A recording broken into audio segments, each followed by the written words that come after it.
Hey guys, welcome back to FAQ number 13. I'm going to make this one a little bit special. It's going to be about getting your first apartment or place in Japan when you first get here. When you first get here, you may come over with an Akaiwa or possibly the JET program, which is a government-run program, and they could already have your place set up for you, in which case this FAQ is totally void. But for some of you, you may come over and you may actually be trying out for your first job, interviewing for your first job, and looking for your first place while getting oriented with your new place in Japan and trying to get your gaijin card, which is a lot of work. So hopefully this helps you out a little bit. The first thing you're going to want to do is take a look in local rags that have different apartments that are ready for gaijin.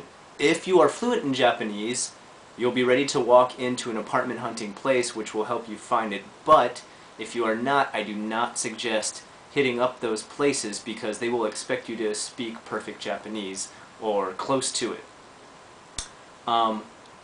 What I would do is go ahead and ask around about local bars that are gaijin type bars or gaijin clubs, and a lot of the times they'll have those rags that I'm talking about that will have information on apartments that are set up for gaijin or mansions that are set up for gaijin.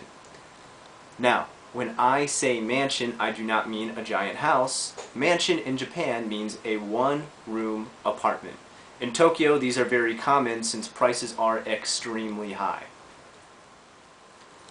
Now, if your search for magazines that are made for locals comes up negative, or nothing can be found, or there's no local place that carries gaijin-oriented magazines, your next bet is to hit up the internet, okay?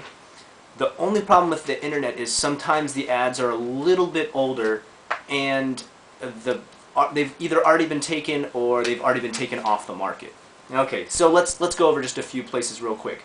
Gaijinpot.com, mentioned it many times, KanzaiFleaMarket.com, or OhioSensei.com.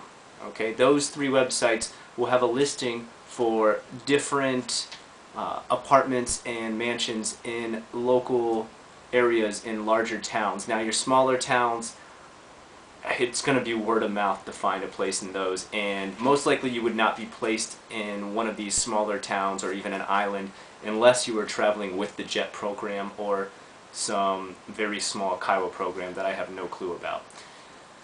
So, you've gone through listings, you've looked at your websites, you've looked at your magazines, you've checked some stuff out. Now it's time to go apartment hunting. Alright, so you're starting your apartment hunt.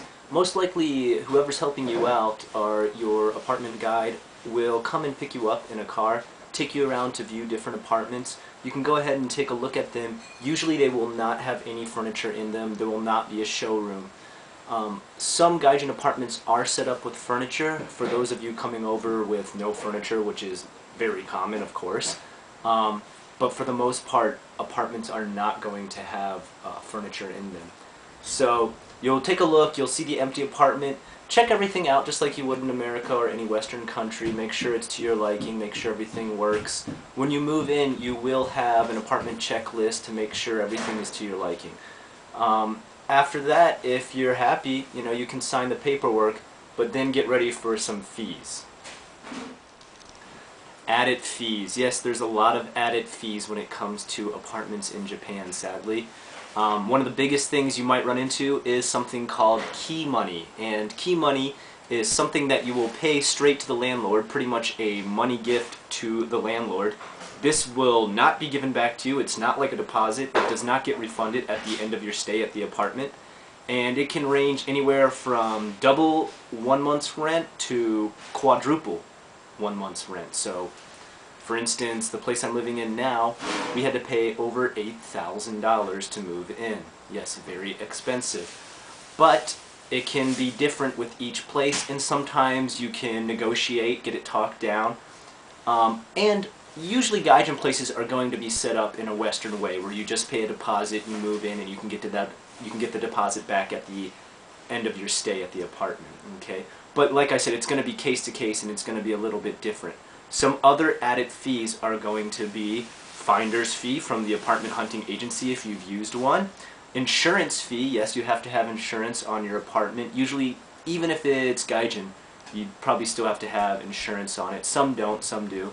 And that's going to be anywhere from $300 to $400, sometimes more expensive depending on the quality of the place. Also, there's usually a maintenance fee or a manager fee for the entire building. That's usually not so high. The highest I've ever seen one of those is about $80 a month. But that's different with every building. Not every building has one of those, so don't expect that's always going to happen. Of course, there's going to be other fees possibly added on that I'm not mentioning right now that is different with each place that you use or each apartment building that you use. So don't go by my FAQ 100% as far as fees. Well, that covers quite a bit. I hope it really helps you out looking for your first place, because I know that can be quite a struggle. If there's anything else I can do to help you guys find your first place, feel free to write me messages, or you can hit me up on MSN Instant Messenger like some people do. Either way, I'll talk to you next time on FAQ 14.